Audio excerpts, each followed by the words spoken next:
serialized characters. And so I thought he would be a good director, and then Mark Holmes would be the cameraman. So I drew them into the comic, and they're following them around, filming this, and every other word he's swearing, and they can't use that on TV, and the violence is over the top. So ultimately, at the end of the story, not to ruin it for you, there's no usable footage. But part of it is him living his life as a superhero who's not quite fit for G-rated TV. And apparently people liked it. And what's the third ongoing? Oh, the third ongoing is Lynx. Now, Lynx is a comic that I drew, I didn't draw any of it. Lynx is a comic I wrote when I had the comic shop. Justin Vargas was one of my customers, and he drew the comic. And we made one page at a time that I lettered with my Macintosh computer. And I would photocopy it, and I'd put it in the pull box of every single customer I had. Nice. So everyone got a serialized page. And as he finished another one, we would put that in there. And so if you were one of our pull customers, slowly but surely you got this 20-page comic as he finished it. Well, the plan was that I would then take it when it was done and print it. And we would, and I had a comic shop, so we figured I could sell some there. And I did conventions every weekend. There were different conventions around Southern California, and I'd go to the different ones. And I figured that the minimum print run was 500 units at the time. And I didn't have to move all 500 units to break even. But I figured that if I'm at the conventions and I'm selling this, and black and whites were popular at the time, and they're signed when I'm selling them, and, I could move enough to break even on this. And then my wife ran off with one of my customers, and I never published the comic.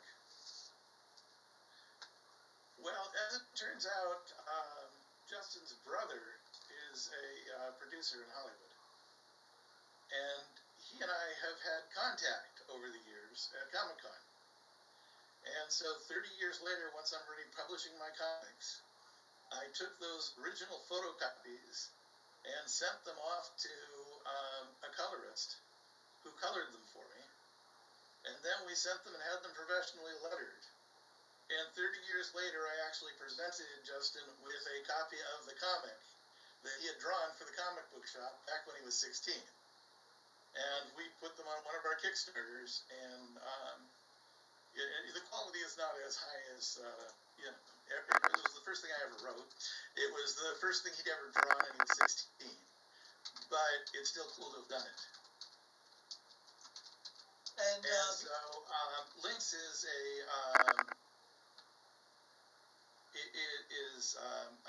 based on Catman and Kitten, if you're familiar with the Golden Age characters. Here they're a couple, and they're feline characters. He's a former Army Ranger, and she's a kindergarten teacher.